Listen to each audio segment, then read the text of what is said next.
Hello and good evening. For All Mankind, Season 3, Episode 3, All In, is over. But we're just getting started here on Live Long and Podcast as we continue our mission to watch every episode of For All Mankind and talk all about it. Arrests, blackmail, and last-minute crew swaps. NASA's losing grip. Helios is gaining altitude. And Mars is no longer a shared dream. It's a race. A three-way race. And here's the man who is still trying to figure out if Dev just hijacked the future or saved it. I'm your host, Dave Mater. And we got a great panel here to break down this episode once again. When the missions fracture and the stakes turn existential, he's not just asking who's in charge, he's asking why. Our spiritual leader, Kevin Millard. Thank you, Dave. Hello. Welcome, Kevin. Wow, that was very underwhelming. It is, yes. Well, hello. Well, hello. Coming in here next, from Ottawa's quiet corridors to the chaos of launch control, he sees the patterns others miss. Strategic, steady, and never caught off guard. It's Adam Woodward. Good evening, guys.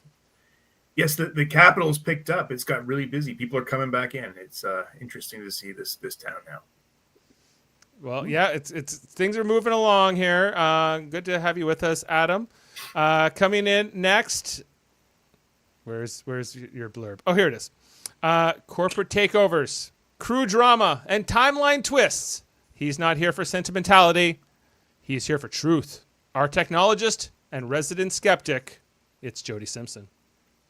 I'm both of those things, I guess. Yeah. Thank you, Dave. You're welcome. Welcome, Jody. And coming in here last, but not least, he's tracking the echoes of Apollo through Helios and NASA's turf war with one eye in history and the other dodging Aleda's arcs. It's Jeff Mater. I'm just dodging Aleda's arcs. I'm not doing any of that other stuff, but No. the Aleda, for sure. maybe the history part. Yeah, If maybe there that's is- the part, yeah. She was a bit of a disappointment tonight. Yeah, So she did something. This is the 23rd episode overall of For All Mankind, written by Nicole Beatty, directed by Wendy Stansler, and it came out on June 24th, the birthday of my wife Jane, in 2022, 3 years ago. So let's talk about this episode. Spoilers if you have not watched up to this point of For All Mankind. Jody, how was this episode for you? I was good with it. I thought it was a nice little bit better than average than we've had so far this season. So I think it's a little bit higher up. I really liked it. Did you? Well, so there's a little bit of a time jump here at the end, where is. 2 years, everyone- I think, wasn't it?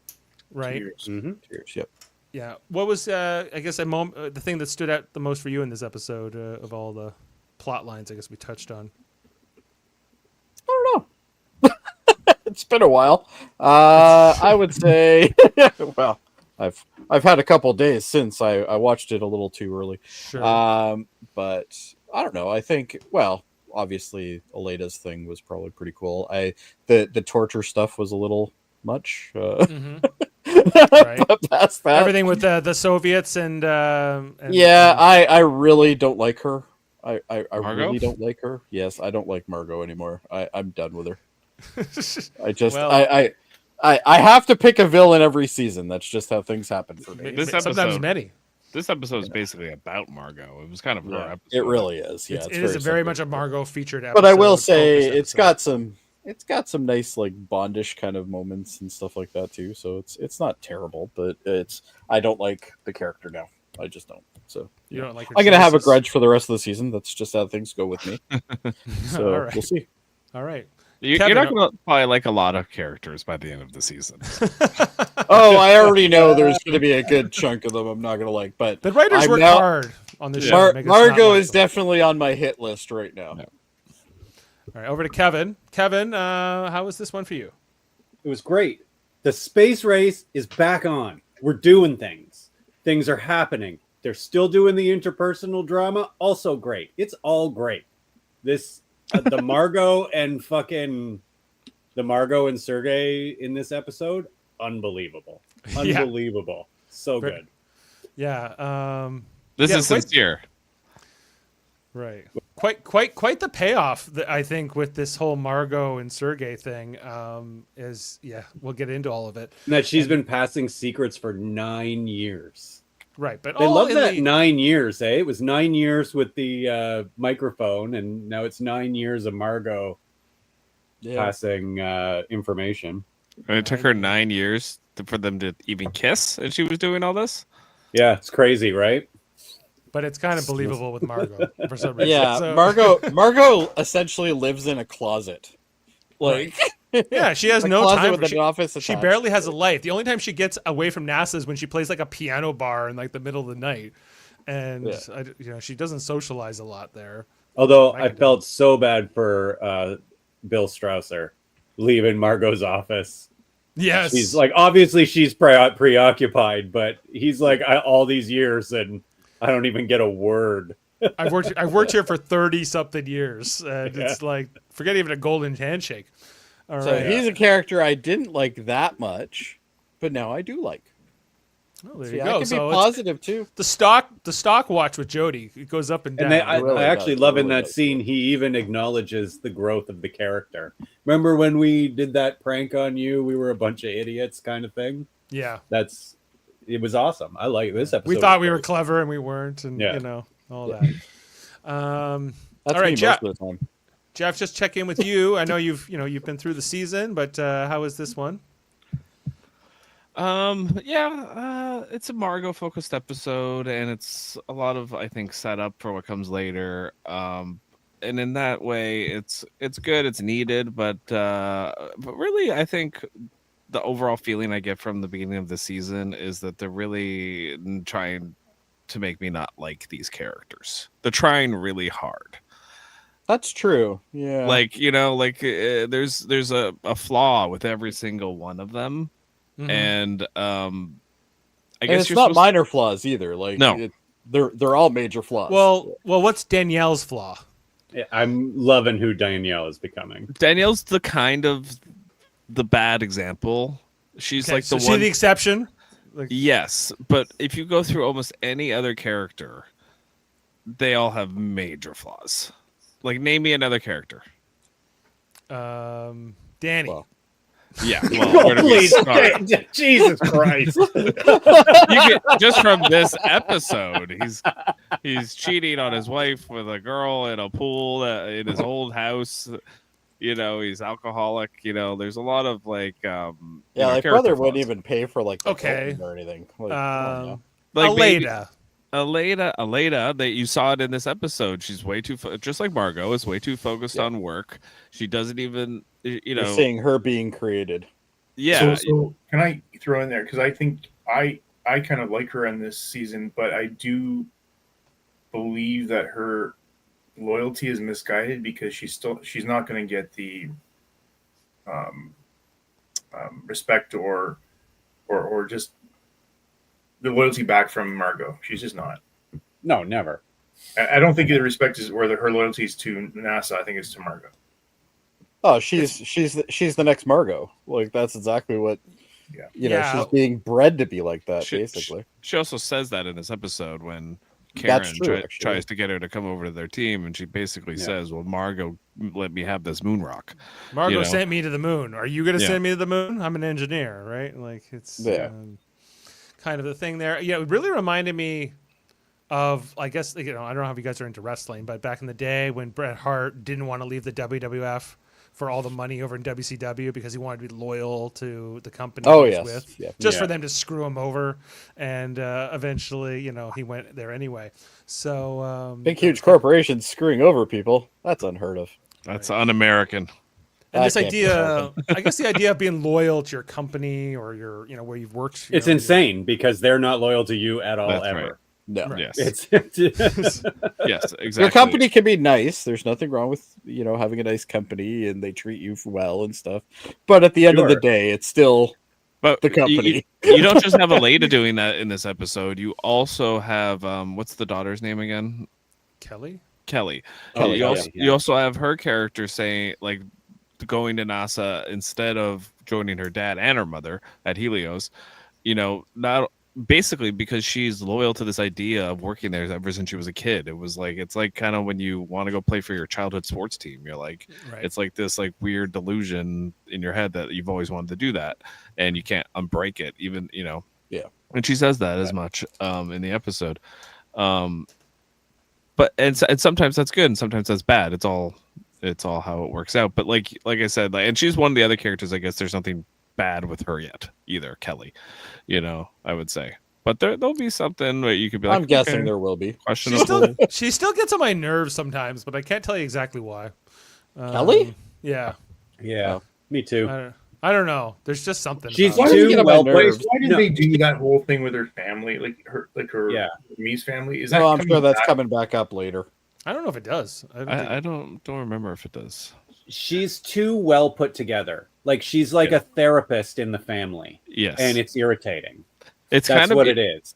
Yes, and also all of the other characters of the show have all these major problems, and like her, like she's written that way. She's written almost too perfect, Yeah, you know. And the way she, like, even in this episode where she describes herself to take the botanist job, basically instead of the botanist, like where like no, you're not considering this, Danielle, and she goes into this whole spiel, and it's just like that's you want to take Matt Damon? You're not taking Matt Damon. Yeah, You need someone who's exactly. been to Antarctica. You know, Yeah. so I just felt by the like the end of the episode, I'm like, is there anything wrong with her? Like, why, you know, how can all these other characters have all these flaws and we're supposed to kind of judge them as an audience? It's kind of how it feels. Yeah. And then this character, no, she's perfect, and so is kind of Danielle. Like she's Danielle kinda that and way, Kelly too. are the two that are kind of the most. Their characters have the least amount of flaws. I would but say. Danielle, it's more authentic. Like Right. she's come through the fire. Kelly is nobody. Like she, Yeah, and she's Right. grown up in that house. yeah, exactly. Yeah, she's grown up with the two, peak parents. You're still a on the Baldwin show. at the end of the day, Kelly. Yeah. So, At the end of the day, you still got raised by those two. all right. Okay, I feel like Adam's been very patient here. I want to get his take on everything. And This was like a slower episode, but I did like the pace of it. Every episode there's a Stevens I can't stand, and this one's not disappointing. right. The other one wasn't even in this episode at all, but Well, I mean, I'm still glad Tracy's dead. I'm not gonna lie. Oh, and Gordo. Like honestly, No, Gordo was cool. Good time, Gordo. Anyway, sorry, Adam. I keep interrupting you. yeah. I've derailed him now.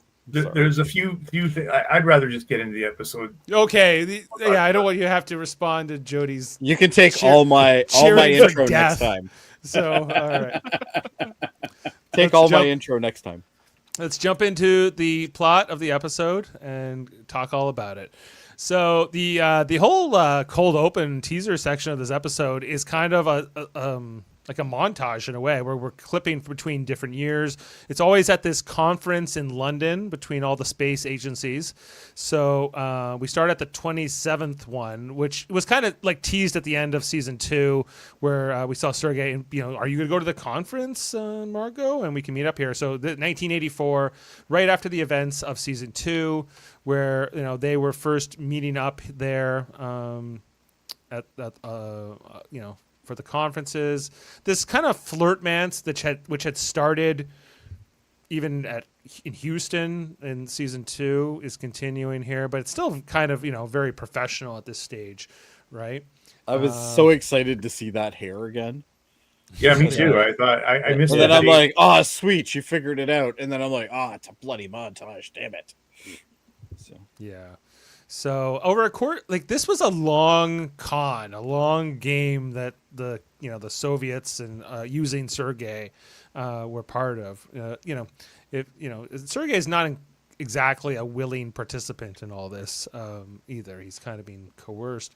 And then we flip to 1985. Where the next stage is happening. Every year they're talking about different things, having more drinks. Their relationship is growing over this time too, right? As they're spending these like a couple at days a every year. glacial pace. At a glacial pace.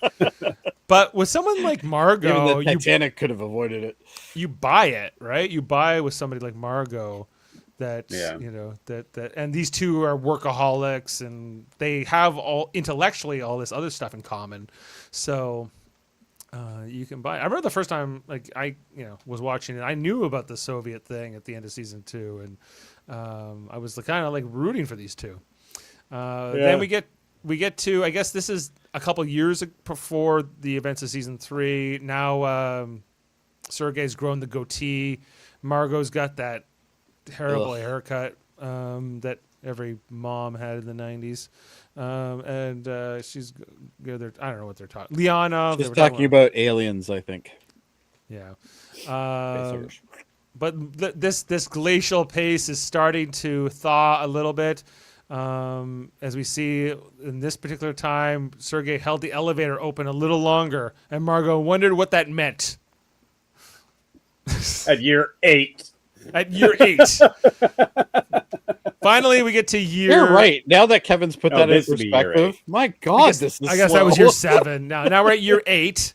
The year before the events of season 3. 1991, where Sergei and Margot in the elevator, or we get in the elevator here, and we see as they're heading up, there's this awkwardness, where he finally kind of touches her hand a little bit, and then she kind of smiles, and then just as that started to finally. The fire, Flames. put it out. Jesus. I know, it's smoking. But then they get interrupted by this guy in the elevator who knows who they both are. And so they kind of, break from that, and they're kind of just being very awkward there in the elevator. Until I think Sergei gets off at his floor, and Margot's just terrified. I don't think Margot's had many relationships, guys. No. No. I'm not sure this isn't the first one. This is going to be the She first just one. looks at him and goes, well, go. Well, go. It's your floor. Could have been the 40-year-old virgin, honestly. Yeah. Her relationships with men too. Let's review. Her first relationship when we first meet her is with Werner von Braun. Right. Not exactly a guy that with a a clean past. And then now she's with this guy, and he seems like a genuine guy, but he's being blackmailed and threatened with his life. These are not normal relationships. It's kind of the point I'm making with Margot, and so I kind of cut her some slack, but at the same time, it's a lot of it's like her personality is kind of what's and we also know about the difficult relationship she had with her father while he was alive. So but yeah, she's never really found time for any of that in her life, and that is our teaser to get our title card all in, and into our credits. So then after the credits, we head over to Houston, where they're having a meeting. This is reacting to the news that was at the end of the last episode that Helios, under Dev and Ed Baldwin and Karen Baldwin, they're going to Mars in 1994, not 1996. So NASA is freaking the hell out because they know that they're going to be charged here with going back sooner, and Margot does deliver that news. So this was just irritating to me as well, because when they're forced, they can actually move fast. And well, that's what's implied here. Now, Bill is making all these comments that, our whole plan was to launch all of our equipment to Mars in 1994, and then when our mission gets there in 1996, all that stuff would be there, right? So that is the big challenge that they're not quite sure how to get around.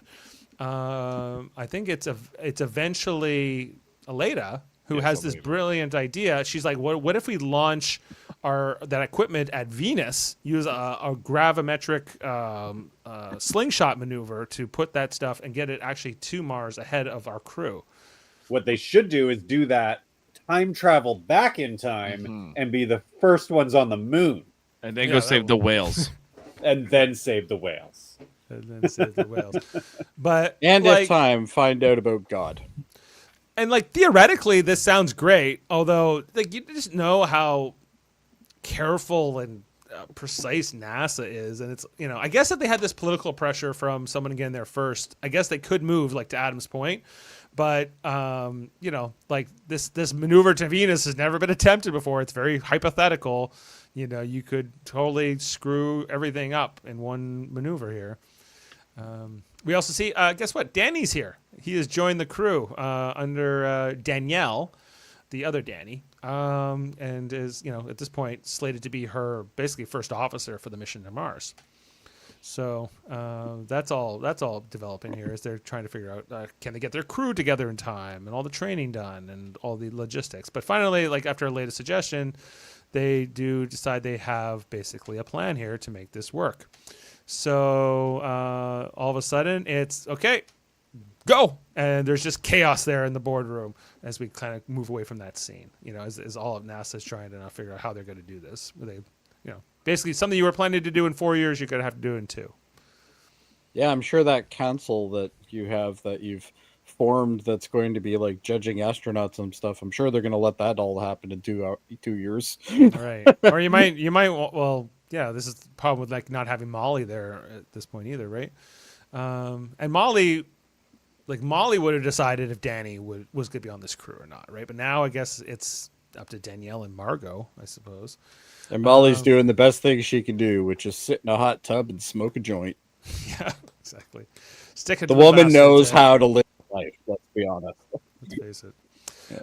We then see we got the Soviet announcement comes next. We haven't really talked about it, but this is, if it's not obvious, the Soviet Union is still going in 1992 in this timeline.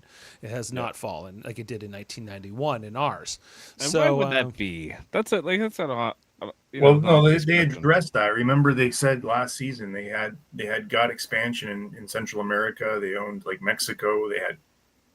They had way more influence in this timeline, partly because they were on the moon first, and they've kind of kept up with the U.S. in terms of a military industrial complex a little bit more efficiently than they did in our time. Yeah, I mean, if they had nations that were supporting and actually funding and actually had product to give them through this hard time, they might have lasted longer. So. Yeah, I did find this like we hear the translation of what Gorbachev is saying here. It's Gorbachev, right? Yeah. Yes. And he's like, we can't let capitalism go to Mars. We got to stop this. So we got to send our mission next. And for the workers of the world.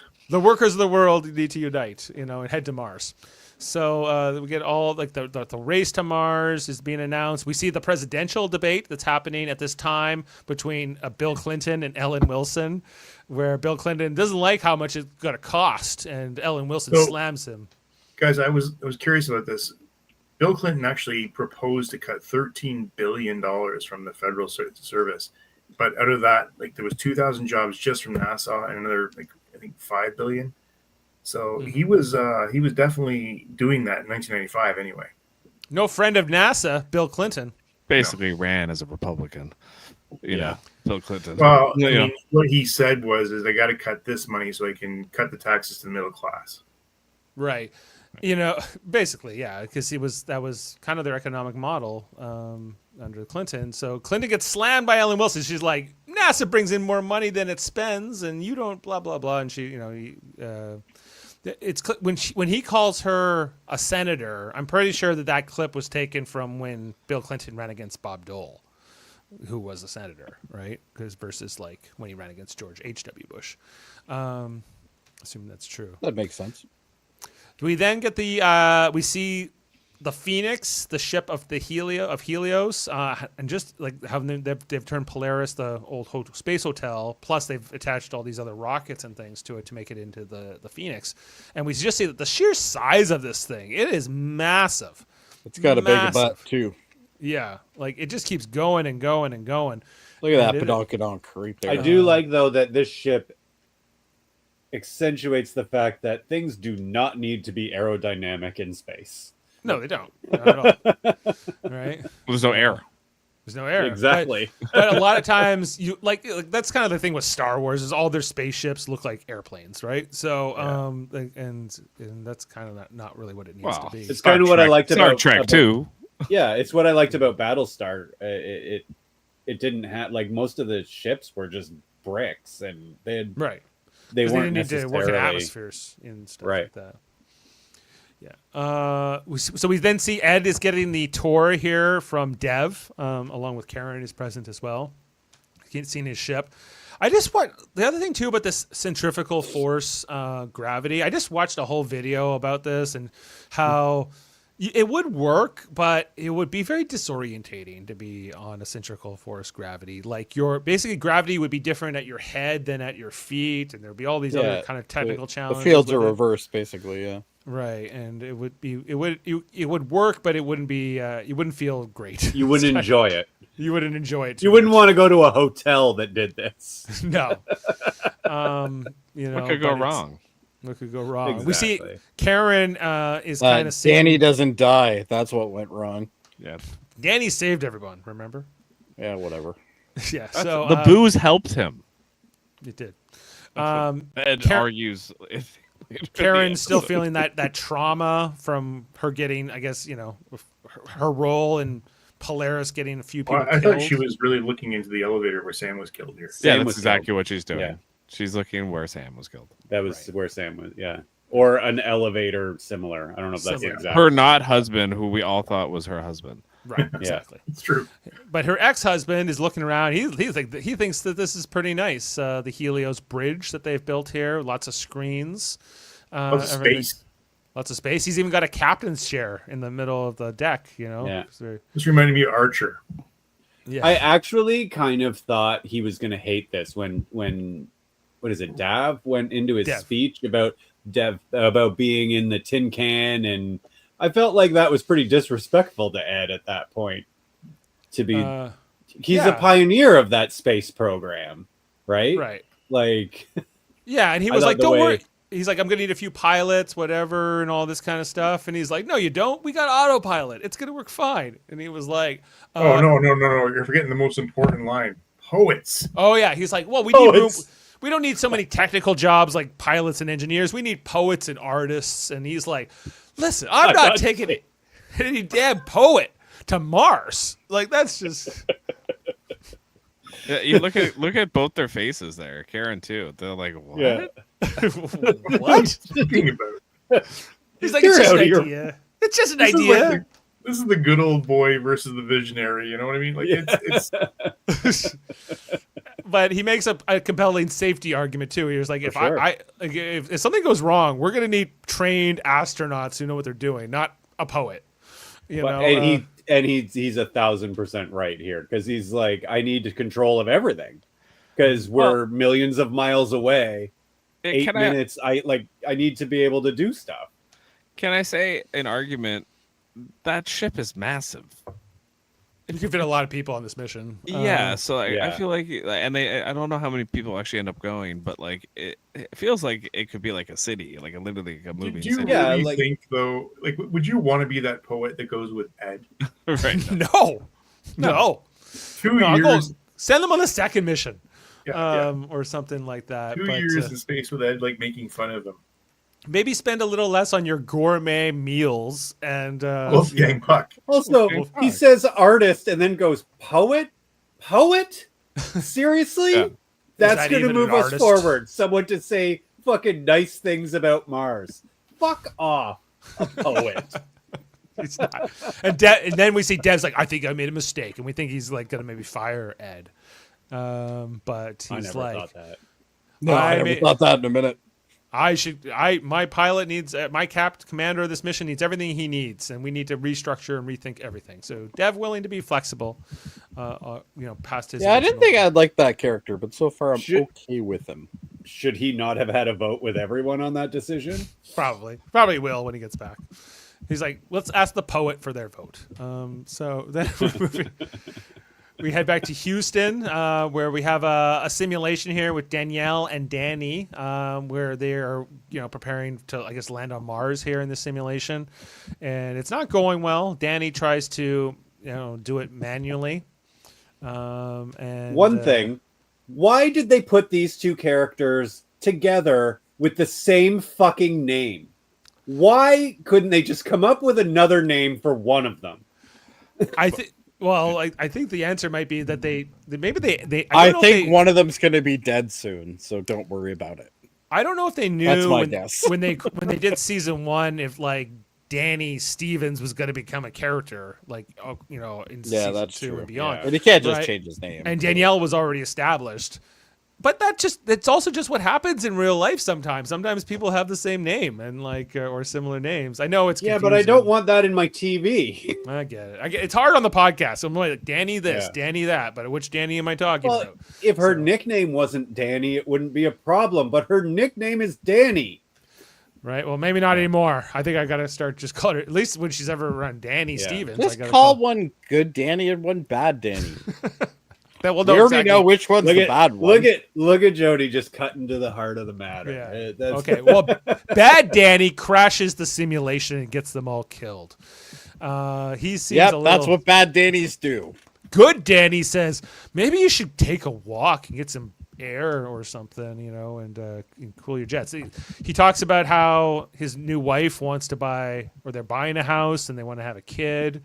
But No, he goes, Danny she wants one of those too. wants That's one of what those he says. two. Yeah. Yeah. But we know that Danny Stevens is actually in love with Karen. He's not totally into this marriage with whoever. I can't even remember. No, that's pretty apparent. He isn't into the marriage, yeah, or any of it, especially right? So- come later in this episode. Yeah. So he heads down. As he comes out of NASA, what does he look up and see? A statue of his parents, Gordo and Tracy Stevens, killed. They must have 1,000 Oh, images, and they God. had to make that one. Those are some suits, eh? Yeah. Yeah, I don't think that's the best. I don't. Matthew. Do you think Danny and Jimmy had to sign off on this? No. No. probably not. Margot Not at probably all. decided Margot decided. Yeah. because she decides everything. That makes more sense on why these are these. It's the Russians. The Russians did this statue. The Russians. They were pulling the strings. What you don't know, Danny, is that your parents hooked up moments before this. So there's some nice. And that wasn't the only time they used duct tape. Wait, they hooked up? Yeah, they hooked up. They hooked Yeah, up they right hooked before up they just both before. died. Oh, I didn't know they had that. Oh, I didn't. Really. Yeah, that's why they were hooked up, but together then in they that were room. talking, and that's why they were in the same room. Yeah. Yeah, they had to give Gordo one last nice thing before they killed him, Oh, I see. Okay, I So- missed that part. and then Tracy too, I suppose. I miss Gordo. Anyway, we then go over to still at NASA. Kelly's here. Kelly now with her adult outfit in the 1990s thing. She comes to see Danielle, and Kelly. Good Danny. So this Good was Danny. interesting to me too, this whole dynamic. Give us the room. So rather than going to another office where they could quietly talk, they kicked everybody out of this big giant conference room. Mm-hmm. Danny's the commander. Yeah. She gets what she wants. Yeah, Danny is Makes the commander, sense. exactly. Good Danny. It's So rude. So Danielle had assumed that Kelly would be joining her father and mother at Helios, but Kelly says, no, I want to stay on this mission. I want to stay at NASA. And she says, I'm the best person for the job. And she kind of convinces Danielle that's correct, that she's the best scientist to bring instead of this botanist guy instead. So anyway, that's kind of that. And then we head over to the outpost next, where Danny Stevens is getting some drinks, but not with his wife, with some young woman at the bar, who I guess doesn't know he's married, but she knows that he's the son of of Gordo and Tracy, which we see a photo of them in the outpost here from the old days. And all I'm not sure she's that curious as to whether he's married or not. maybe not. I don't know. Well, I don't know she what- seemed upset about it after. She seemed more upset about the cops than anything Yeah. else. Well, So- she was like, "You told me this was your house." right. I think she says, "Yeah."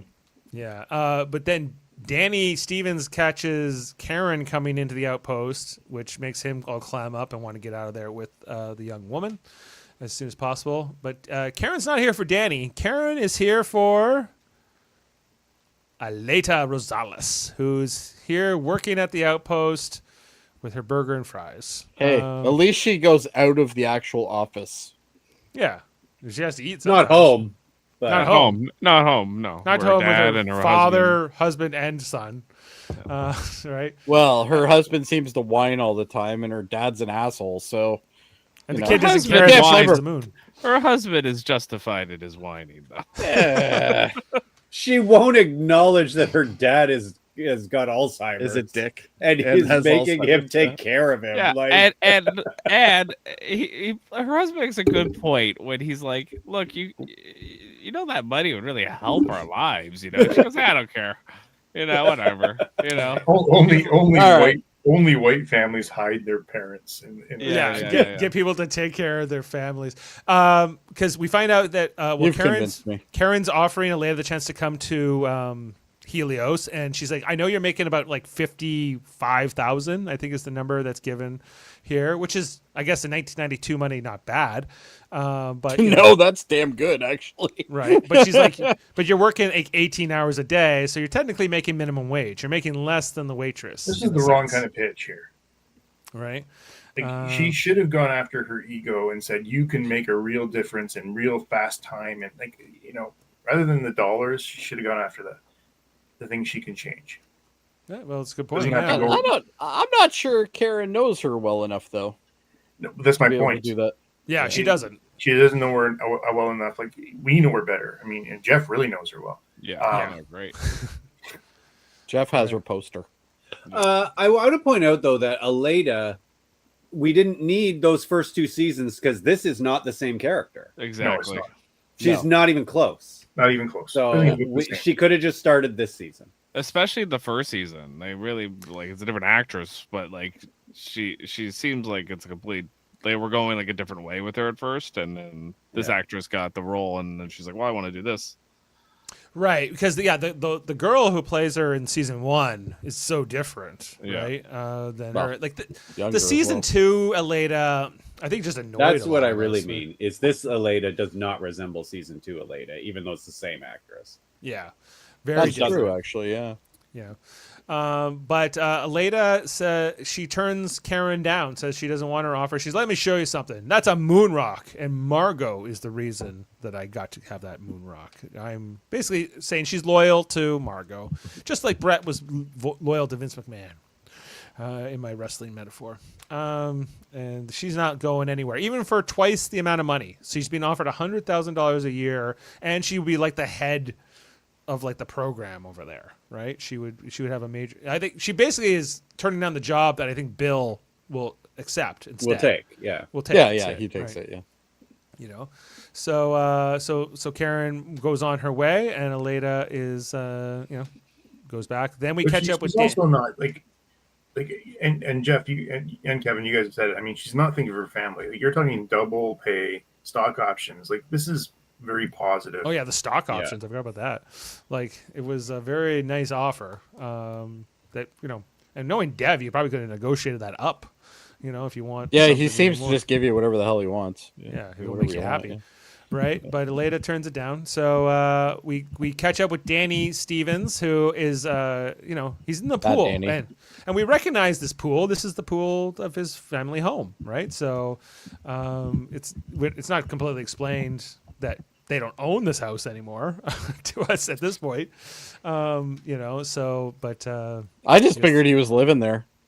That's, I was like, he It would didn't have even occur to me that he wasn't. It didn't either, yeah. or he owned it after his parents died. He just never got rid of it. You know what I mean? Yeah, like that's what I would have thought would have happened. Sentimentality. Because the guy was already making bank at that point. Like he was in the military, but he still got a paycheck, so he could have easily afforded to keep the. He presumably got whatever life insurance would come from his parents, plus his mother was married to Sam, who was Known an also insurance wealthy. company. No, she wasn't. She wasn't married to Sam. No. Yes, she was. Tracy She was. was. Oh, Tracy was. Sorry. Tracy. Oh, Tracy was. Yes. Sorry. Yeah. His No, lover. no, no. His lover. Not his lover, his mother. Not his, exactly. So we got to keep it all straight. Look how many beer cans that Daddy has ripped through here. Quite a few. Well, Yeah, but it's American beer, Dave. Don't worry about it. Yeah. So All right. it's basically Anyway, water. in the process, somehow Danny drops He's swimming in it. he drops his wedding ring at the bottom of the pool and has to go get it. And he's swimming down. I was like, yeah, anyway, he hears stuff above, and then all of a sudden the cops are there. And she says, I thought you said this was your house. We then clip over, and all of a sudden we see the outside of the Stevens house, but Yeah, no, that is his house. but it's not anymore. But So presumably, yeah, they sold it after their parents died and whatever. So, so this cop is then talking to Danny. He's like, "Are you in any relation to Gordo Stevens?" And he's like, "Yeah, he was my dad." He's like, "Oh, we knew about your dad. Good time, Gordo. I never had to pick him up myself, but he had like a whole reputation all around town, and like father, like son." Well, sometimes. I think we saw him brought home a couple times Yeah. in season 1. So And I love this too. The cop is like, "Don't worry, we got you. Don't worry, We you got don't have protocols to for go to jail. this." You got You're white and you're famous. Oh, we got protocols for you. Don't worry. some So, things never change. Right. Well, yeah, like I don't know. Basically, they were swimming in some guy's backyard. Not the best thing, but it's hardly. Well, I like when they said, It's not like a federal crime. No. it's like, He's in Texas, if you see somebody in your property and you shoot them dead, or sorry, if you shoot Yeah. them, they got to be dead because they can sue you.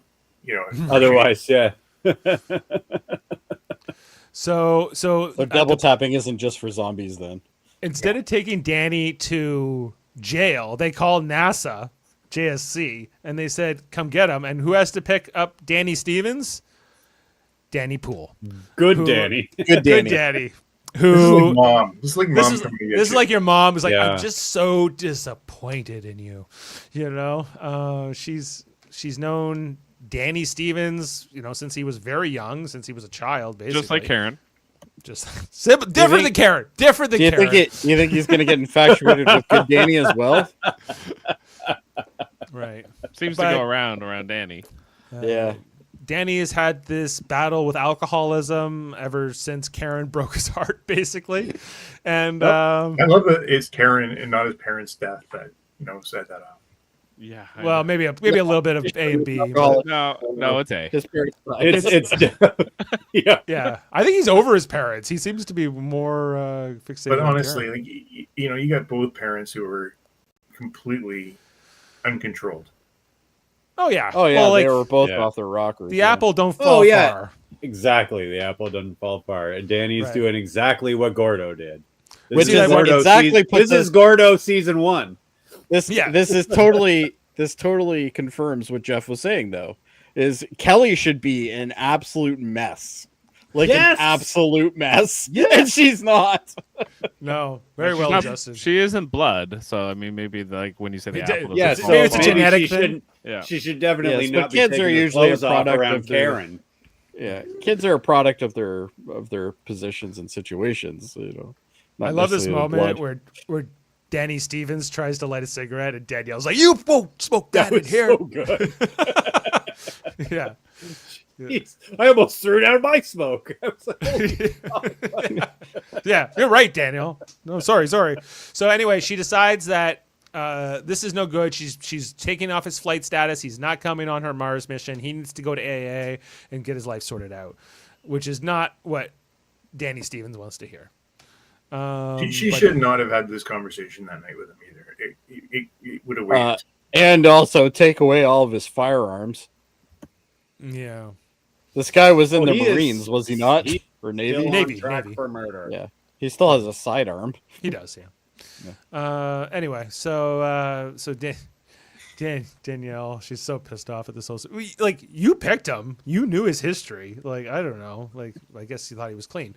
So we She's see like, why do Stevenses still screw me every time they can? right. We see Danny Stevens get into bed with his wife, and there's kind of this sad moment. She's kind of oblivious to the I whole hate thing. what they've done with his wife. Why not give her a personality? Yeah, like, why she's give her no this personality. like Stepford oh, God, I wife hate it. kind of thing. Yeah, it's Yeah. Well, I think they're also doing that though, just to emphasize how but sure. terrible he is, because Yes. she really is like an absolute blessing to him. Right. But, She's yeah, kind of they- like meant to be as a perfect as you could imagine. I Yes. guess. Yeah. What's Like, wrong he's with got this guy? everything, but yet he's doing Despite this, the lack of personality, I guess that's the one bigger imperfection. Yeah. But Yeah. personality is Karen. important. I she's think no it's Karen. yeah. Even I the think one at that- the bar had more personality than his wife. Right. Or maybe it's just. I'm pretty sure the blanket that's over him right now has more personality. Anyway, then I think it's. Oh no! Now we catch up with Leda and her husband the next morning. They're getting dressed for work, I guess. And he's like, "You think you could have talked to me about this offer before you turned it down?" whatever. But we kind of alluded to this Yeah, conversation. you're right. He's not a whiny. She's an asshole. You're right. It's she was a lot of things about her not being there, working too long hours. She just can't face that her dad is declining. Yes. Like, Well, I think that's hard for face it. anybody, but But she's putting it off on her husband to deal with Yeah. it, and Right. she's not. she's facing like, it. if I'm not there, I don't have to deal with it. Yeah. He said yesterday your dad got lost coming back from the park, and there's been he And leaves, and he had the kid. he leaves the stove on twice a week. And the Yeah, my worst thing, kid she still says does the that, worst thing. She goes, "I haven't seen any of that." Yeah, Like, because you're not here. Just Of course listen to not. him. He's there all the time. Listen to what he's Yeah. fucking saying. You're never there. Maybe that's why you haven't seen it. Right. Yeah, when she says at the beginning of this conversation, she's like, I don't like you sometimes. I don't just get rid of you, because he says like, oh, you don't like NASA sometimes. Like, why don't you consider this offer? Like, I don't know. It's not exactly. Yeah, she's like, you every day you complain about working with idiots and like you have to work too long hours and you're underpaid, and this would be a new start maybe, and she turns it down, right? So Fine to turn it down, but to Right. not even consider what he's saying and not even yeah, She's a jackass. Well, like, and that's like, again, this is the point. It's like, I think the show is trying to tell us that in order to be this brilliant astronaut or this brilliant engineer, you kind of need to be a jerk, and it's not true. not Like, true. I don't think that, but I think that's kind of, TV shows do this all the time, and they kind of like, they kick the virtuous person down. They look, and Danielle is kind of that character in the show right now. And like, I think like she has not really been given her due, and that Margot had to fight for her last season, and you see that all these different things occurring. And I think, it makes you feel that way when you watch it as an audience member. You kind of go, why? That's not fair. That's not right. yeah. Like, But this is what you would do if you're watching real people in real life too, right? Sometimes. Right. So we then see Danny's wife. What's her name? Amber. It doesn't matter. Amber's making lemonade, and she's making the perfect dinner here for. And this is supposed to be the 90s, right? Yes. yes. What the fuck is this? It Like- kind of, yeah. Well, the other. Well, like, none of your friends' moms were like this one? Like growing No. up? All my No. friends. I had a mom, friend whose they all- mom they was all like worked. that. Yeah, they They're all all work. latchkey kids. Yeah. Not well. I don't know. Like My mom never did this, but I guess I mean, my mom, I wouldn't put it in this category, but like I definitely knew other like housewives like her. Like I would say, I didn't have a single friend with a mom that was a housewife. typically They all work. rich guys would have wives like this. But That explains it. I was poor. I only knew poor people. But you know what, though? all right. Like, they Well, really, mine too. but they're really playing with like the whole like first season. Like this is the typical wife from the. Actually, when you think of Yes. the NASA wives, that group of what was her name? Marge? Oh, Marge. Thank you. Marge? Yeah. Me, Marge. Yes, I never even put that together. Yeah, that's When Deke died. wow. Yeah. Yeah. And Marge had more of a personality than Amber, but I think Amber's gonna get there. She's just early in her. I think once Amber gets crossed over by this guy too many times, she's gonna just, She's gonna turn into a completely go Tracy. nuts. She's gonna they join should that. definitely not have a kid if It's they gonna be could Tracy avoid it. 2.0. Anyway, so we see that Danny is about to open up to Amber. He's about to tell her about everything with his alcoholism, and he's about to start confronting his issues. And But it sounds like she's already aware of that because she was involved when he crashed the car. was he? They Yeah. said that. Yeah. Or was Oh, she? Amber yeah. is there for you. So that was like 10 years ago. Like that was they said that was a long time ago. So how long has he been dating Amber? That's a You good know. question. I don't know. Anyway, so but then all of a sudden, guess who's on the phone? What is he about to tell her though? I think he's about to say, I have a problem with alcoholism. I'm been Right. He's pulled not off going to of- tell her about the girl in the pool. Maybe, I'm maybe not not. sure he wouldn't have. He Maybe would've, not. yeah. Maybe not. I maybe he But- was. I don't know. But just coming clean about the alcoholism because I assumed she knew that already. But Yeah, I don't guess know. I'm not maybe sure if she does, or maybe she Okay. not to the extent. that I it think is- she's ignoring it. Well, I think he Okay. was going to tell her about Mars too, and then he was going. Right.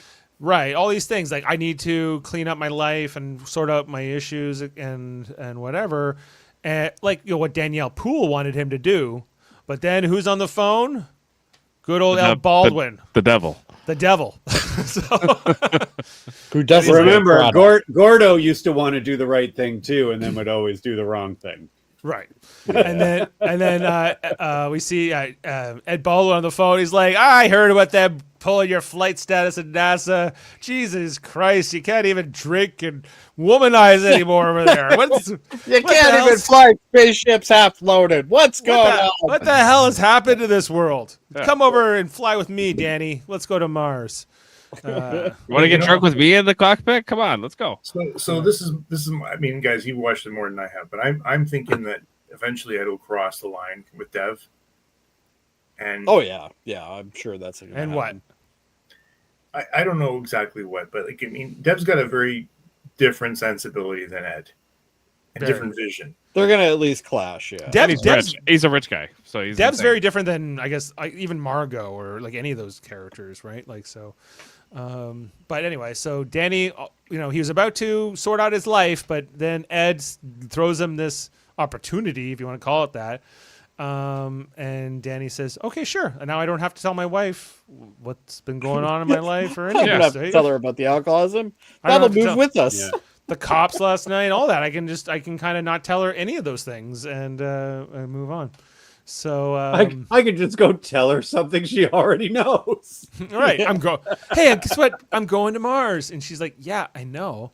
And he's That- like, "But In this episode too, though, I noticed they casted this Danny Stevens really well. He looks like Gordo. He's creepy in certain. too. Yeah. they keep throwing that in the dialogue. I think because they're aware of Yeah. that. They're like, "Man, Well, we really I lucked mean, out with this actor." I've been saying that for for whenever he got introduced. 'Cause, Mhm. like, it's a great casting. Yeah. I Man, think he's the actor so who plays unlikable. Danny though, he switches pretty quickly too, which is kind of nice. Well, he does the same mannerisms, the same facial expressions. It's really good. It every now and then I catch it and I'm like, holy shit! Like that could be his son. Son. Oh, absolutely, yeah, very well done. Then we clip to a scene where Danielle is speaking to Ed about his choice to bring Danny Stevens onto his team, and she was like, "This is a bad idea. I took him off flight status for good reasons. You're allowing him to go to Mars on your team without looking into any of this, right?" There's no And- consequences. And Ed's not hearing it. Ed doesn't care. And he just walks away from her. Yeah. He's like, Oh. you're just." Well, she's on the other team, guys. Like she's the enemy. Well, and I think it's also a portrayal thing for him.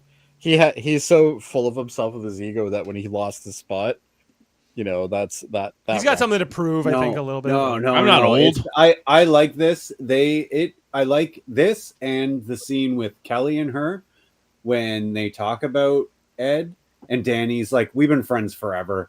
Like, yeah, we're fighting, but it's fine. Like, it's all fine. Like, Yeah, and I right. love that they're still friends. Like, this didn't. Well, absolutely, yeah. destroy- They just They're disagree. so close and they're so tight that even Ed in his tantrums could not break that. Like, she's No. loyal. She's Yeah, Like, because yeah, remember yeah. the last episode how we were all on Ed for like saying those things to Danielle Yeah. about how she only got the position because she's black or woman. He doesn't even say it directly, but he kind of implies but they're it. kind of back to where they were by this Yeah. episode. And Yeah. and this idea that like they've been through a lot together, and it kind of goes Yeah. beyond. These And little she's things. still mad. She plays it. I think she's still mad at him. Oh but- yeah, definitely, and you she know. deserves to be. But but it's more anyway. So guys, is Helios in Houston? I was wondering that. I guess it is.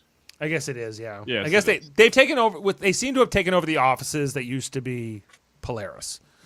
Is kind of what's happened here.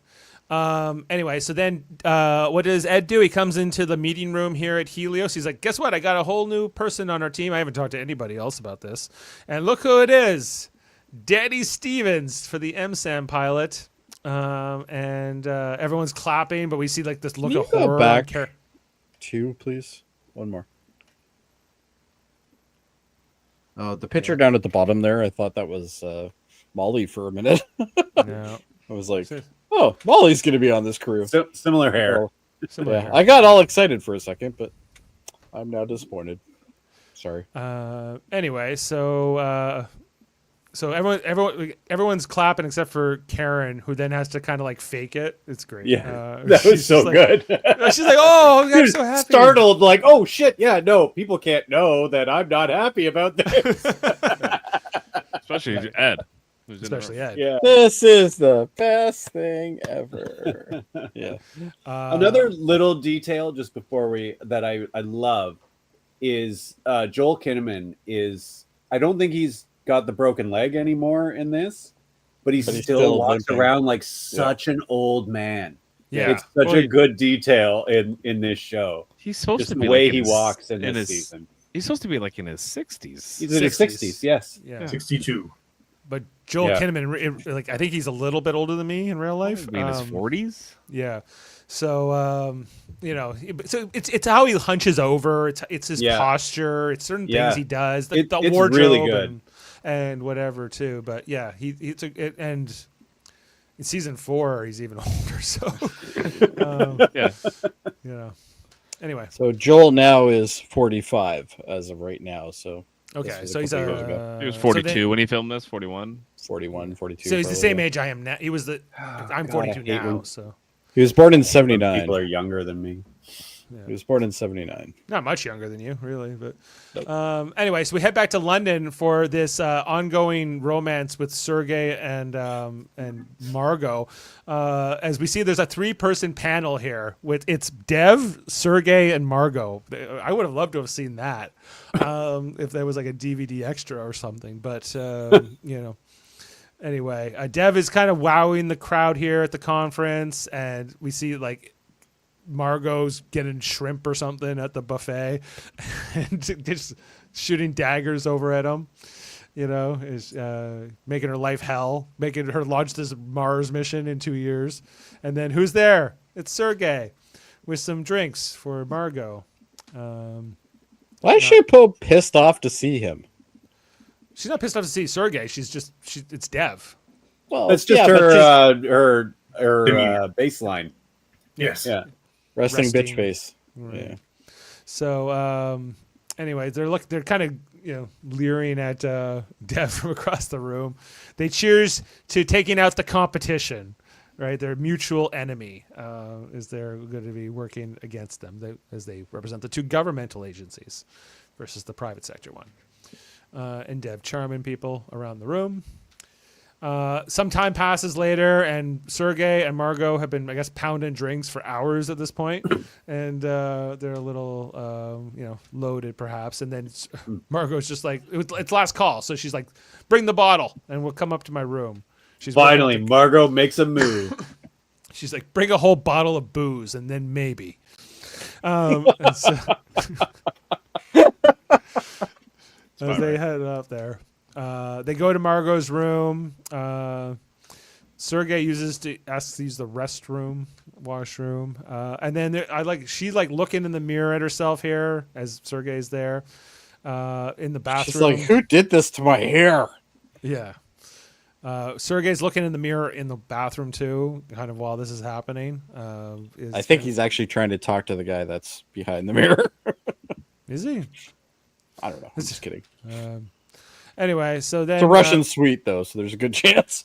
Well, it's either. Oh, no, this is her suite, isn't it? This is her suite. So either Sergey's wearing a wire or the room is bugged, right? I don't know which one it is. Anyway, Probably this both. It's probably is this both the been bugged Watergate? for 9 years. Yeah. And so then she's like, "I would like you to kiss me, Sergey." And then this was so awkward. I actually really liked that moment where she was just like, he was talking and she's like, "I'd really like you to kiss me." Yeah. Let's get on with the kissing. This has been 9 years of foreplay. We really need to go. She's finally just fucking She's like, had it. I'm going to at least get to second base. Yeah. And I Sergey enjoyed doesn't quite know how to do it. He kisses that. Oh, he her was hand. still so slow. She said, "Kiss me." It took him fucking 10 minutes. Hey. Yeah. Hey, Took off her he was glasses. Listen, he was being a tender lover, man. Don't be mean. That is not what she was wanting. No, she did not want tender. That is true. That was not yeah. They get down on the couch here, and they're starting to, and then he's Everything like, about this is awkward. the whole thing like falls apart very quickly. Where he's like, Yeah, he saw her hair. That's what happened. right, and she's like, well, if you don't want to do this, whatever. He's like, well, the thing is, I can't stop thinking about the nuclear reactor, Margot, the nuclear reactor of my engine. She's like, you're thinking about work right now, And Is like, she this- really this stupid? Yes. Lots of people naive? are. I think would be the It's not stupidity, but it's more like Not stupidity. she can't read him. She doesn't really get but what. Like 9 years she's been interacting with this guy. Right. Like you would think she would clue in at this point, but I guess not. Not yet. Not until right now, where he's like, "Come on, tell me about the nuclear reactor. If I don't do it, I'm under all this pressure." And she's like, "No, I'm not giving you that. Like that's not part of our arrangement. That can be weaponized. That can be weaponized. That can be military thing and whatever." And then she's like, then all of a sudden there's like the knock at the door. The knock, who's at the door? And Sergey knows who's at the door, but Oh, the fucking knocking was driving me nuts.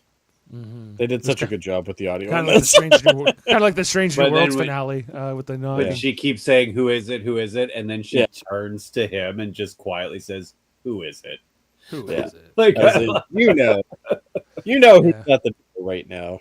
Like, if she wants to call anybody, this would be the moment to grab the phone and try to call the police. or- Yeah. I don't know who But- you could call, but but they have her, right? They call the police. Better no matter what. Yeah. She's done. They call the FBI. She's done. She's a Right. traitor. she's Yeah. a traitor. She's She- done. like, Yeah. She could even be executed for treason, right? So, Oh yeah, actually. it's still to this day treason is still executable technically. right. We leave the Sergei Margot. We go to the outpost. We see the sign here: the original outpost serving astronauts and their families since 1960. As Kelly comes in to meet up with her parents after 15 months in Antarctica, one thing we didn't touch on when she was talking to Danielle earlier, she was like, "You didn't stop to talk to your parents before you came to NASA?" She's like, "No." Yeah. Right? Why would she? They didn't talk to her before they all decided they were going to Mars. That's true. Tit for tat, if you will. Anyway, so there's a reunion here. They're going to have their old family spaghetti dinner together. Yeah, but it looks like they got a new chef who actually can make a spaghetti sauce that isn't a runny mess. So maybe Barely. Still might not be good. better. And It doesn't- Ed does Yeah. not know Still how to doesn't eat look good. spaghetti. Like, what is What is he wrong with doing? this guy? This is part of his old man performance. Don't worry. So it's commitment to the craft. He's a method actor. Yeah. He's got to get a better method. Right. But during the course of this dinner, Kelly reveals, I'm not coming with you on Helios. I'm going to stay with NASA and go to Mars on the Mars mission. And Ed's just like, what? Huh? How could you do such a thing? But then he gets kind of quiet, and we think he's She knew exactly what to say to him, though. Yep. I want to do it on my own. I want to. Yeah, and just because you're ready Yeah. to leave NASA doesn't mean I'm ready to leave NASA. And he kind of thinks, Yeah, about it doesn't that, have to be a family affair.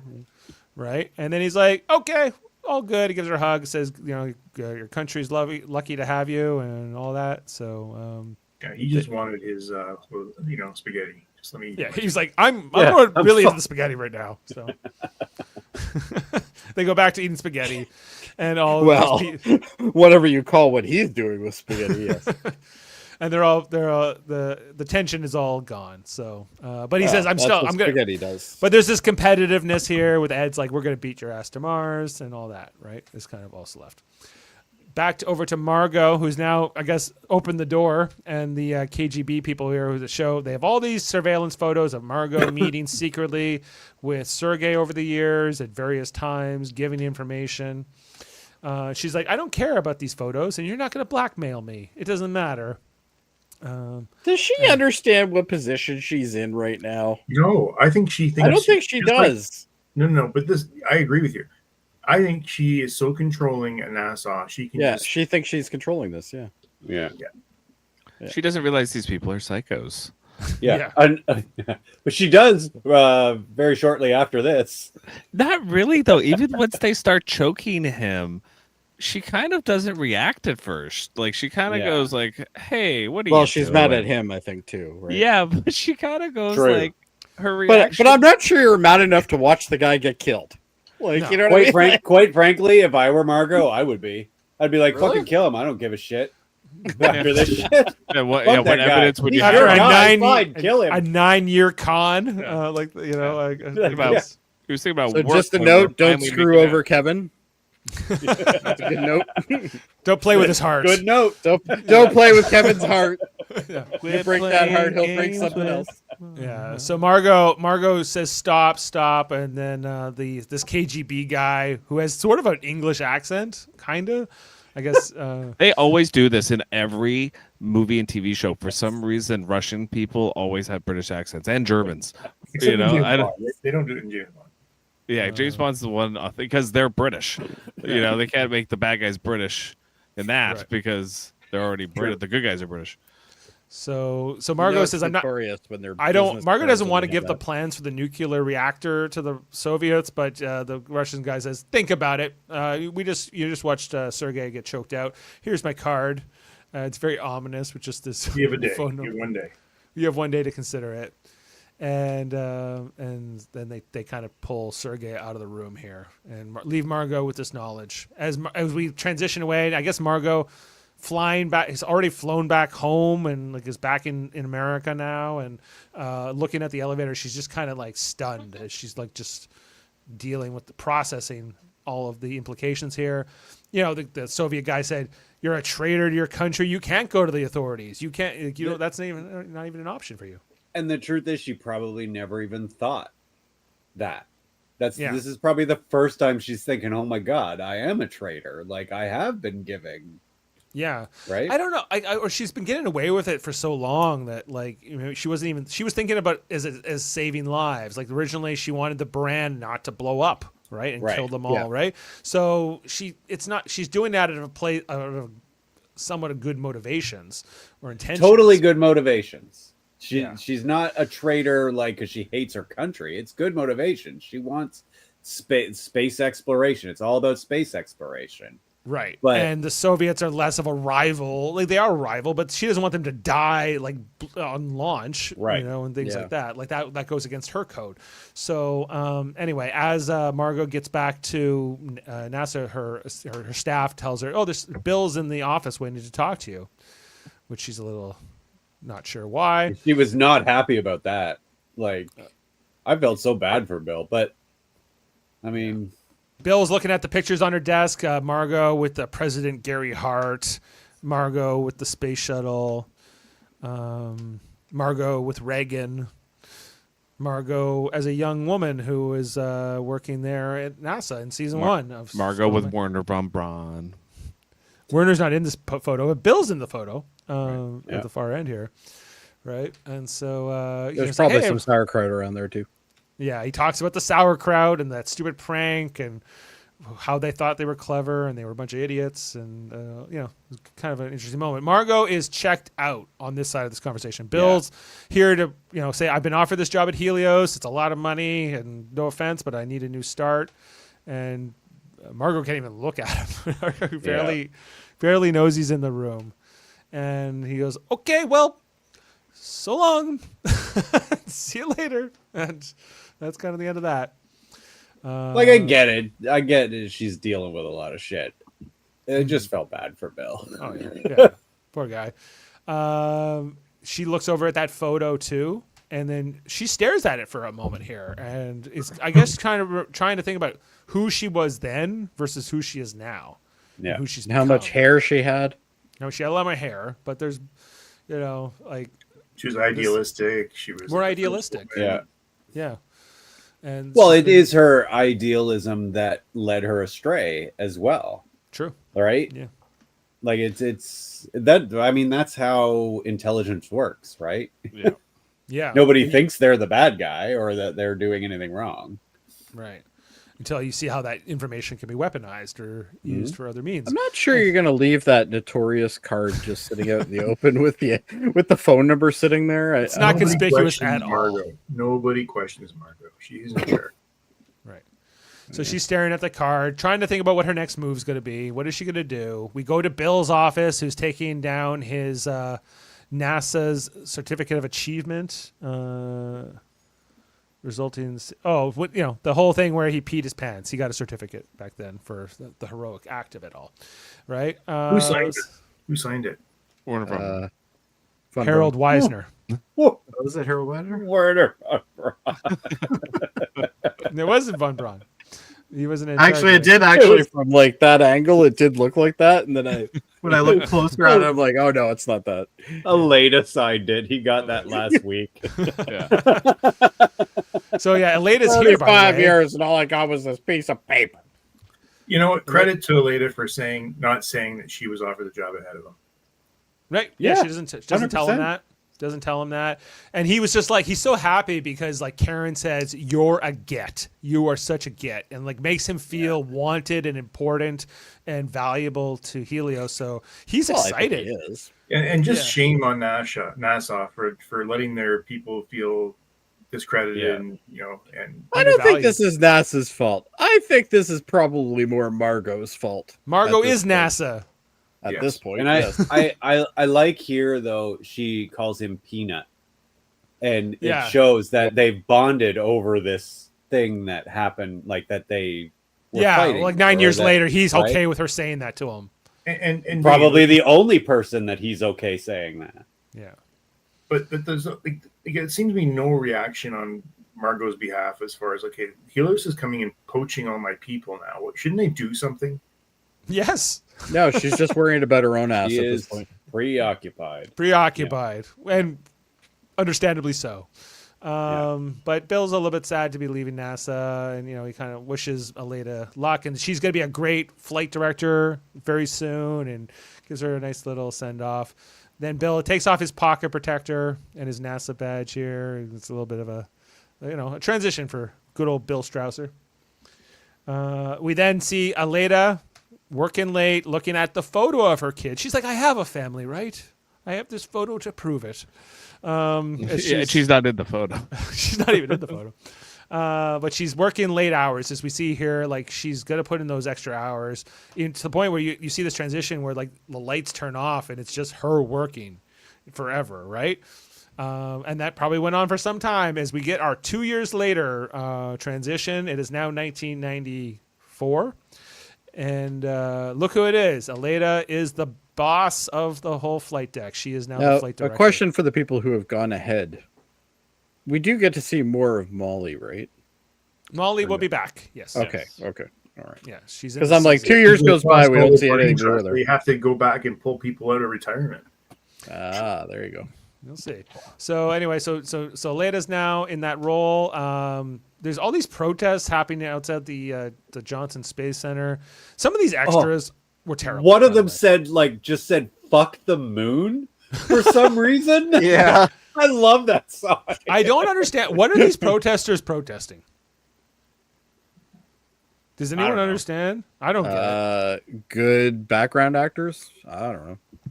Some of them are really bad. These background actors. This one here. I like the picture of the moon though. That's pretty. Some of them are like look so happy. That's the one that says "fuck the moon" or something like that, like or "fuck the future" maybe, or something. I don't know. Yeah, don't take away. Yeah, see, fuck the moon. And some guy drew a picture of the moon, but I don't know what a moon is unless you write "moon" inside. Just right. It looks like it could be a cookie. You must be a NASA engineer, Dave. That's the only way I know. Dave's gonna get poached. But I think it's what Clinton was saying is like we could divert money to other things on Earth that would, benefit things. Sure. But Yeah, that must be. Yeah. Why does Carla Dunn, the reporter, look like she is about to kill me? She looks like the Clinton's what's her name? The press secretary, not Clinton. Trump's. Yeah, Caroline Leavitt. Caroline Leavitt. All she's missing is a cross. I hope cross she in hears 10 that. minutes That of will lying. kill her. Yeah. I don't think she's watching this podcast. I don't know.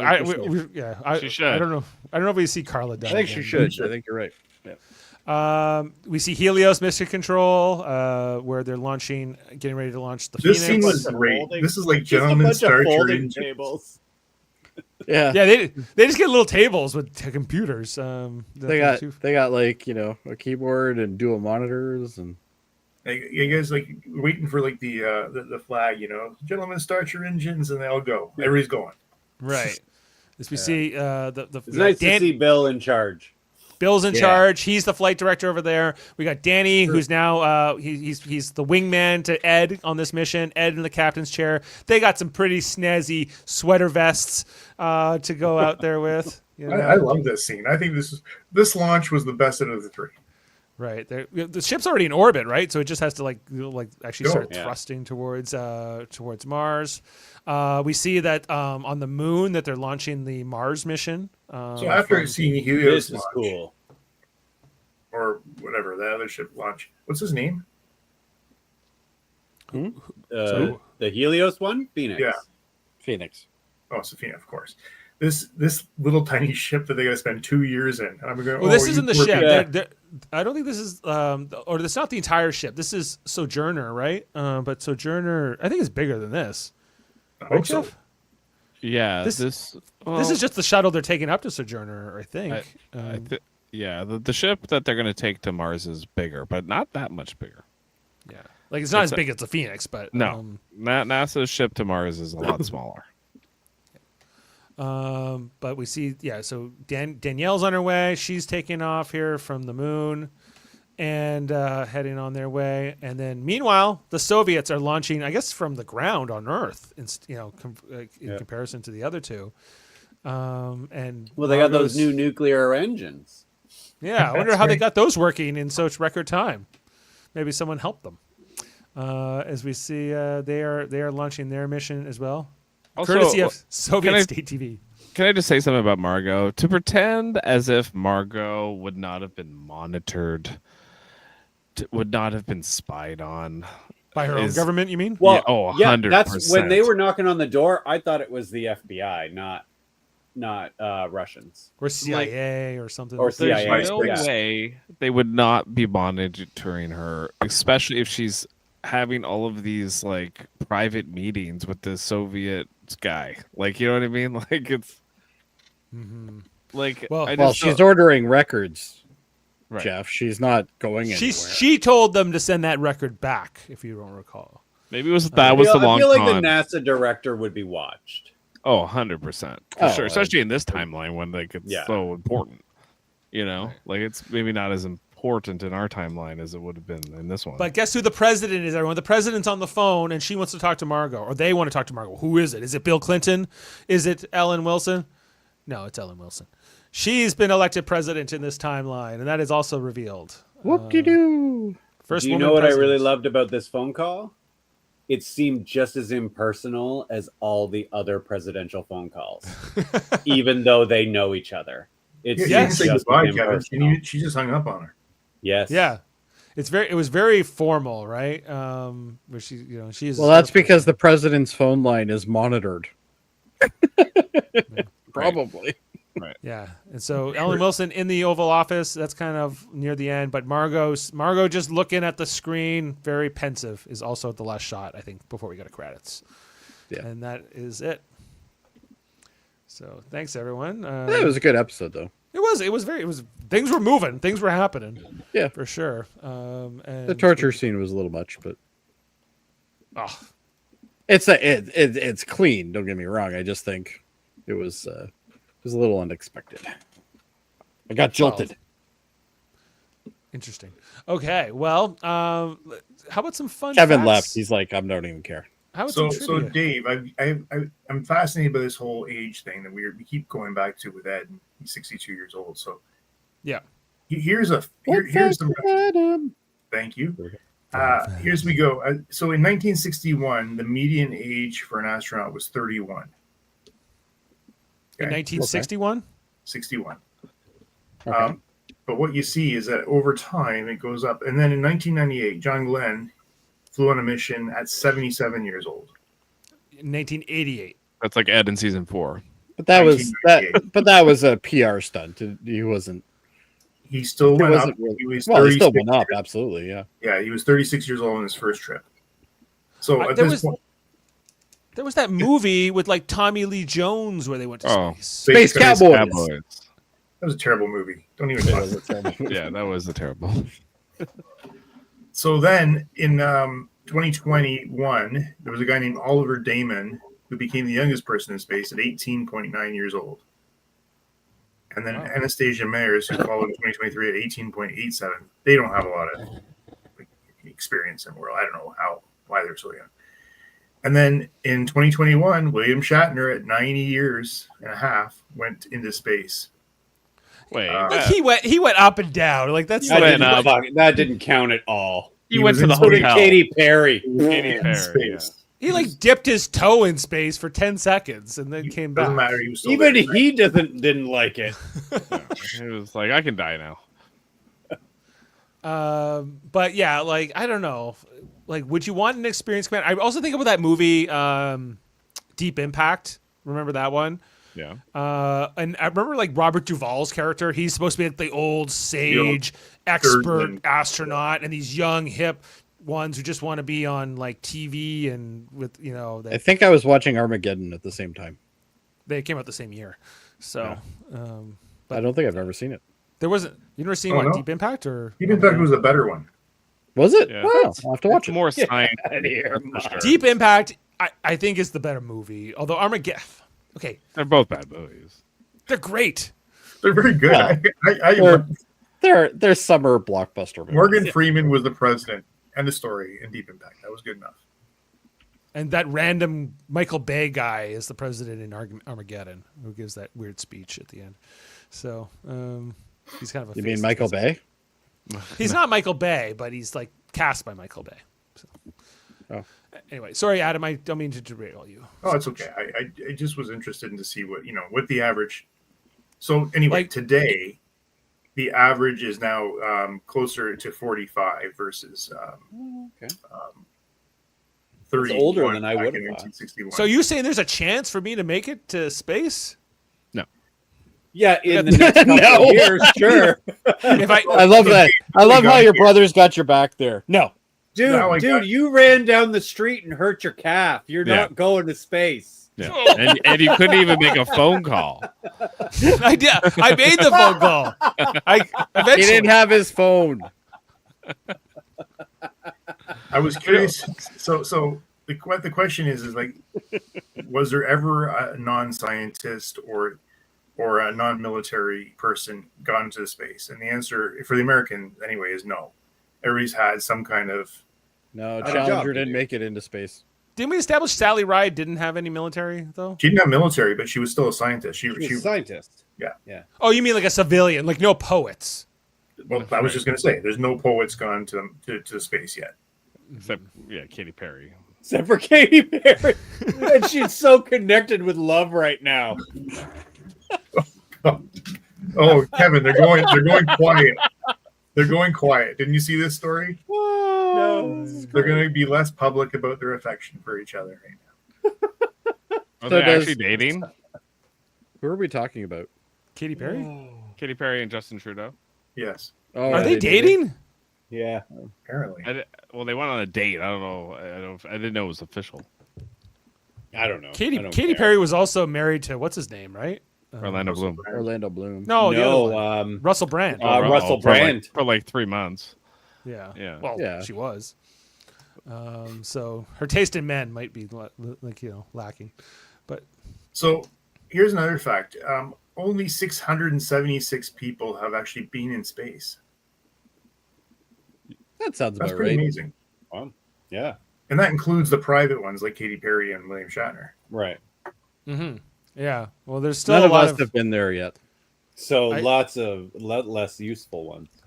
So, So Dave, actually- definitely no chance. You're To going. your point, though, only out of that 676, only 643 have reached the Kármán line, which is the internationally recognized line that Space. is space versus not space, which is 100 Yeah. kilometers. And that's in Katy Perry qualified past that line. I don't know. I'm sorry. Yes, I they don't know. did. I'm pretty sure they did. Yeah. Oh, Blue Origin? Yeah, I think they did get past that. So I'll leave it there. I mean, look, you talked about Clinton. The fact is, Clinton was never a NASA supporter. He was cutting budget through them. personally, I think that's pretty short-sighted. I wish they would have kept it going and put more money in back then versus now. But happy Artemis is proceeding, and hopefully we get to the moon in our lifetime. Not the They're moon, they're Mars. sending a Canadian on that mission, aren't they? Yeah. Yep. Yeah. So A Canadian on the moon. Who would have thought? Mars. Oh, Oh, to Mars. the moon first. Yes. Chris Hadfield's writing books now, so he doesn't got time for space. No, he's gonna All right, be too old, but maybe not. Yeah. You told me that you could go 90. But it's a He's not long even trip close to to 90. Mars. Like, what is it? 2 years or something? 2 years, yeah. Well, let's give our rating here, everyone, for the episode and put a score on. So, Jody, you're gonna go first tonight. All right. I was originally going to give this an 8, but I'm going to knock it down to a 7 because of Margot's hair. Okay. There's other reasons, but I'm just going to blame it on that. All right, that works. Adam. This is a solid 9 for me. The pace was a little slower, but didn't mind it. But I really don't like Danny Stevens. He's becoming annoying to me, like you wouldn't believe. He saved the Polaris Hotel. Remember? He's That's the done. most annoying thing about him. All right. Old news. Old news. I also thought this episode was really good. I think it's, even though it's mostly talking and not a ton of action or anything, like I think it really worked well. So I'm also at a 9. Kevin. I'm gonna go 10. I fucking love this episode. This is the best one of the season so far. Great. All right, Heather, we'll catch up with her next time. And Jeff, we need your rating for this episode. I'm like a 7.3 on this. Okay. Like what? I'm glad somebody's with me. Like nothing happened in the episode. It's Oh man, the ending. Gentlemen, start your engines. Like they're all going. That's great. This is good. it was okay. It wasn't the first episode was a 10, and I can't. What about the second episode? We didn't get your score there. The second episode's like an 8. Okay. It's good. All right, so we're averaging an 8.5 for this episode tonight. This has, the IMDb score for this episode is 7.9, which is actually a bit of a dip from the previous episodes. So, Jody and Jeff. yeah. Oh, yeah, because we influence IMDb. Hey, we're still averaging pretty well here. I wouldn't say this is a bad score by any means. So that is so 8.5. It's our lowest rating so far, but it's not bad by any means. All right, and we just want to look ahead to episode 4. It is called Happy Valley, and we see Kelly there, presumably on the Sojourner. Listening to an iPod in the background. Yes. No, yes, yeah. There's an iPod there in the background. We'll have to see how Wait, that what plays year in. is? 92. What year is this? 94 now. Well, that's Pretty early. The iPod's not that old. No, iPods weren't around then. Oh, They no. are in this timeline. They were actually 94. No, we were No, still they weren't. doing Sony Walkmans in '94. What are you talking about? The 94. yellow sport, I think it's the like yellow 90 sport now. Sony Walkman. Oh, let me look it up, but I'm almost. I had a positive I'm Discman right. in 94, Kevin. 2000, maybe the iPod happened. Yeah. Yeah, that'd be more the around then. Discmans were around. Yeah, for sure. I had a 2002, Discman, I had a something Discman. like that. Yeah, when I was in college, I think they were coming around. 2001. Yeah. 2001. I the first one. kept my Walkman a long time. Now, Discmans I will give suck. them credit. If you look at that screenshot, it is definitely one of the first gens. It's a first or a second gen. Yeah, I remember those with like the slide. But they did add something to And- it to make it, I guess, not look like an iPod as much. And they are NASA, so it's they could have Yeah. it before everybody else. But that's one of the old school clips. I watched the Ghost Rider movie on one of those. They were awesome. You watch a movie on that? Oh, wow. Yeah, Not on that one, but later maybe on. not on that one, but on one similar. Like I color had one. When they went to the the color screen, one like- that had the clicky wheel and everything, and a 2-inch screen. Yeah, Right. Those weren't around very long before I I was watching movies on my PSP back then with its glorious 4.5-inch screen. We thought we were so advanced. I was watching videos on VHS tapes back then. So. maybe not Adam. He wasn't advanced, but everyone else. In 2001, I had a DVD player in 2001. I had a VHS player at the U-Haul where I worked, the Mainway storage there, and we watched a lot of like used rentals from Blockbuster. Like they were like $6 to get the VHS. Oh, there you go. I miss those days. Throw back to those days. Okay, well, guys, so that is our podcast for tonight. Thanks for being with us. But don't we have other shows? We do, Jody. Well, most recently, you hosted a Trivial Debates episode with myself, Heather, and Sean Farrick from Trek Culture. I have never laughed as hard as I did that episode. That was a lot of fun. We did that back on September 7th. Go check that out if you haven't seen that already.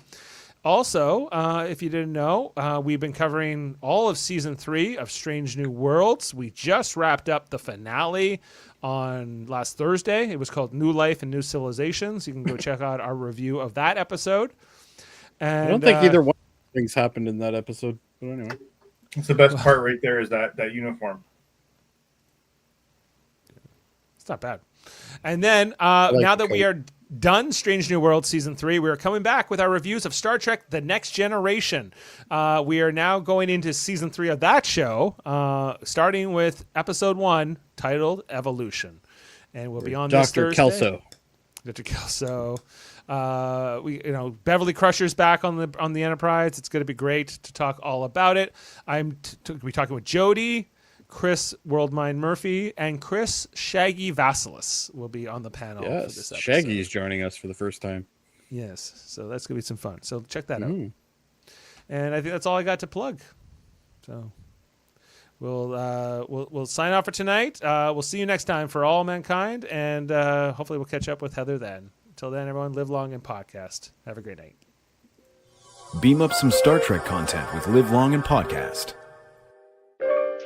A roundtable movie discussion with Hey, Did You See This One?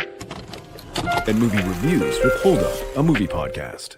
And take a peek into the darkness with Heard Noise, Must Investigate with Michael Chan. Watch us duke it out on Trivial Debates. And let's chat about TV with the Super Mater Brothers. It's all here on the United Federation of Podcasts.